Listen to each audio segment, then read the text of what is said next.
అంధకారంలో కూర్చున్నవాడు ప్రభు దగ్గరికి వచ్చి వెలుగును పొందుకున్నాడు. వెలుగును పొందుకున్న వాడిని చూసి ఆనందించాల్సింది పోయి అక్కడ జరిగిన నష్టాన్ని చూసి మమ్మల్ని మా ప్రాంతాన్ని విడిచిపెట్టి వెళ్ళిపోమని చెప్పారు ప్రియులారా. అలాగే వెళ్ళిపోతూ ఉంటే ఆ దురాత్మల చేత విడుదల పొందినటువంటి వాడు నేను కూడా వస్తాను ప్రభు అని ఆయనను బతిమాలుకున్నాడు. ఏమన్నాడు? అయ్యా, నేను ఈరోజు మనిషిని అయ్యాను, నన్ను అందరూ విడిచిపెట్టారు, నువ్వు నన్ను మరొక జ్ఞాపకం చేసుకొని నన్ను రక్షించావు, నాకు ఈ లోకంతో ఈ మనుషులతో నాకే అవసరం లేదయ్యా, నేను బ్రతికినంతకాలం, నేను కన్ను మూసేంతకాలం నేను విడిచిపెట్టను, నేను నీతోనే ఉంటాను అన్నాడండి యేసయ్య దగ్గరికి వచ్చి. హల్లెలూయా. నేను నీతోనే ఉంటానంటే అందుకు యేసయ్య ఏం చెప్పాడు అతనితో? ఆయన వానికి సెలవియ్యక నీవు నీ ఇంటి వారి యొద్దకు వెళ్ళి, ఇంట్లో ఉన్న వాళ్ళని సమాధులకు తీసుకెళ్తారు, సమాధుల్లో ఉన్నవాడిని ఇంటికి వెళ్ళమన్నాడు యేసయ్య. చనిపోయిన వాడు తిరిగి మరలా బ్రతికాడు. పాప విషయంలో చనిపోయాడు, నీతి విషయంలో బ్రతికాడు. అంధకారంలో నుంచి వెలుగులోకి వచ్చాడు. యేసయ్య అన్నాడు, నీవు నాతో రావద్దు, నీవు నీ ఇంటికి వెళ్ళాలి. ఎందుకయ్యా?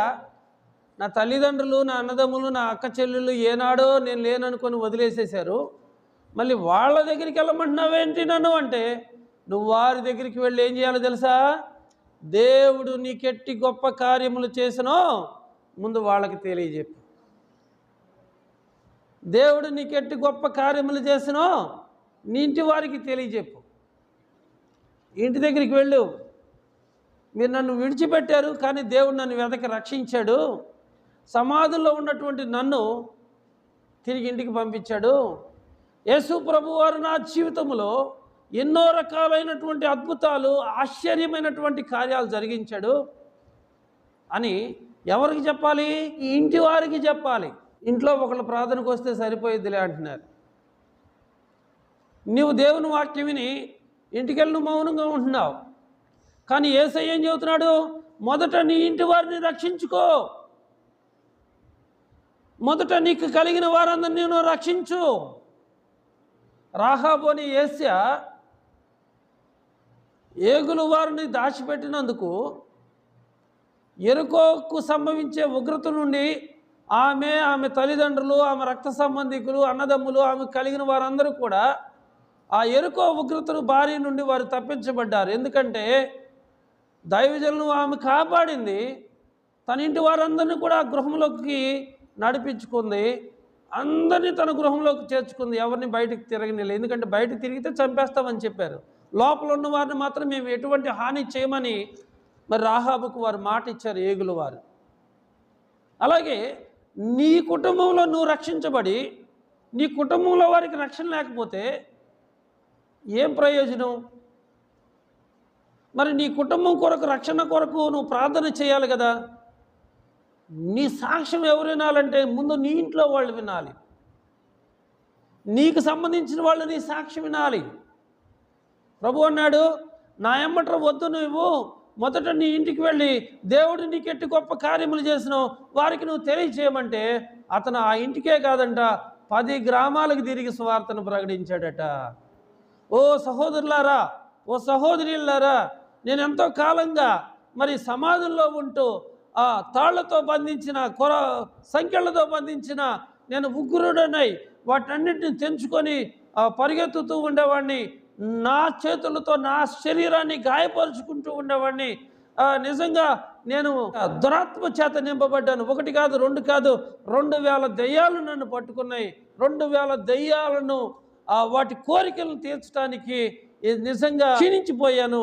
చీకట్లో ఉన్నటువంటి నన్ను ఆశ్చర్యకరమైనటువంటి తన వెలుగులోనికి నడిపించిన వాని యొక్క గుణాతిశయములను ప్రచురించు నిమిత్తము దేవుని వంశంలో నేను ఒక్కడిని అయిపోయాను.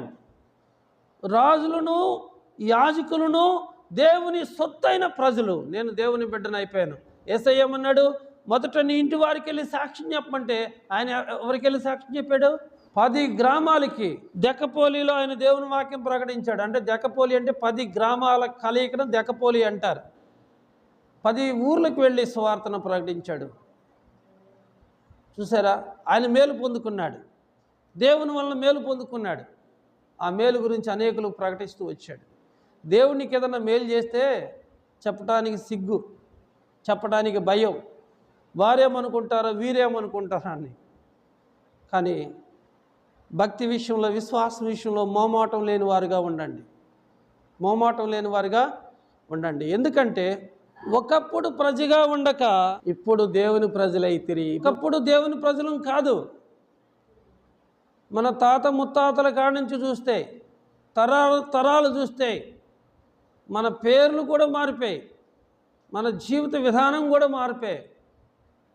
ఒకప్పుడు దేవునికి దూరస్తులమి, ఒకప్పుడు దేవుడు అంటే తెలియని వారమి, ఒకప్పుడు దేవుని ప్రజలుగా ఉండక ఇప్పుడు దేవుని ప్రజలైతిరి.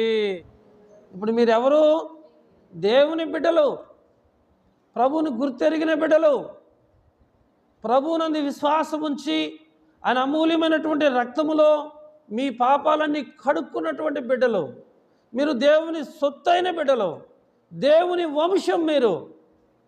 మీరు రాజులు, యాజకులు, సొత్తైన ప్రజలు, దేవుని సొత్తైన ప్రజలు. మీరు ఇంత అదృష్టాన్ని, ఇంత భాగ్యాన్ని, ఇంత ధన్యతను దేవుడు మనకు అనుగ్రహిస్తూ వచ్చాడు. కాబట్టి ఒకప్పుడు ప్రజగా ఉండక ఇప్పుడు దేవుని ప్రజలైతిరి. ఒకప్పుడు కనికరింపబడక ఇప్పుడు కనికరింపబడిన వారైతిరి.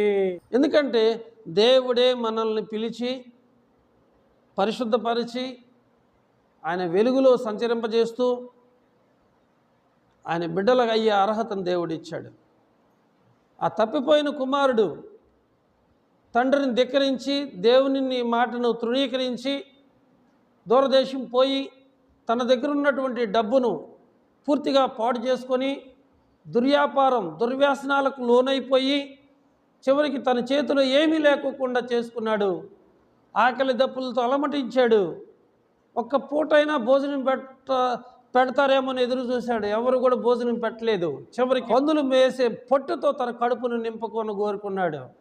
చివరికి ఆయనకి బుద్ధి వచ్చినప్పుడు ఆలోచించాడు, నా తండ్రి ఇంత అనేక మందికి, ఎంతోమందికి కూలివాండ్రకు సమృద్ధిగా అన్నం దొరుకుతుంది, నేనైతే ఇక్కడ ఆకలితో చచ్చిపోతున్నాను.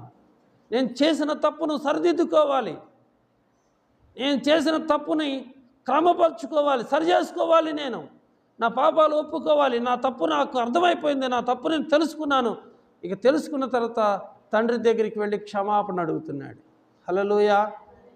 చాలామంది తప్పులు చేస్తూ ఉంటారు, కానీ ఆ తప్పులు ఒప్పుకుంటూ ఉంటారు, కానీ విడిచిపెట్టరు. తప్పు అని తెలిసినప్పుడు తప్పు చేస్తున్నావు, దాన్ని విడిచిపెట్టాలి. చేసిన తప్పు మరలా చేయకూడదు. తండ్రి దగ్గరికి వెళ్ళి, తండ్రి, పరలోకానికి నీకును నేను విరోధంగా పాపం చేశాను.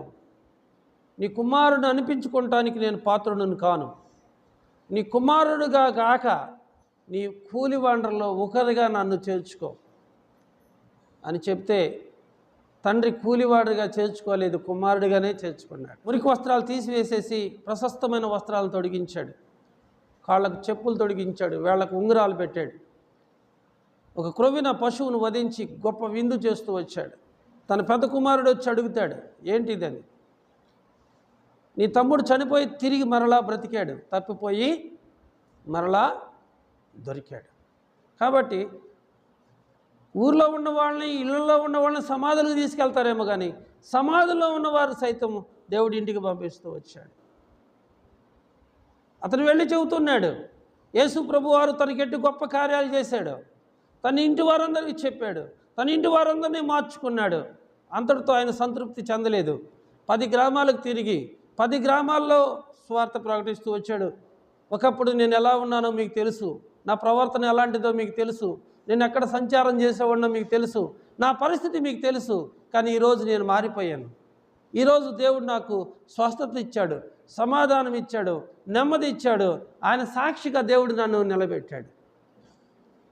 నన్ను చూసి మీరు కూడా మారండి అయ్యా, నన్ను చూసి మీరు మారండి అని చెప్పి అనేక మంది మారటానికి ఆయన కారకుడయ్యాడు. హల్లెలూయా, హల్లెలూయా. చూడండి, ఒక 100 మంది ఉంటే ఆ 100 మంది చెప్తే కాదు, సరైన వ్యక్తి ఒక్క వ్యక్తి చాలు. చూడండి, ఒక వ్యక్తి కోసం యేసయ్య అయితే ఆ ఒక్క వ్యక్తి 10 గ్రామాలను మార్చాడు. సమరయ స్త్రీతో ప్రభు మాట్లాడాడు. సమరయ స్త్రీ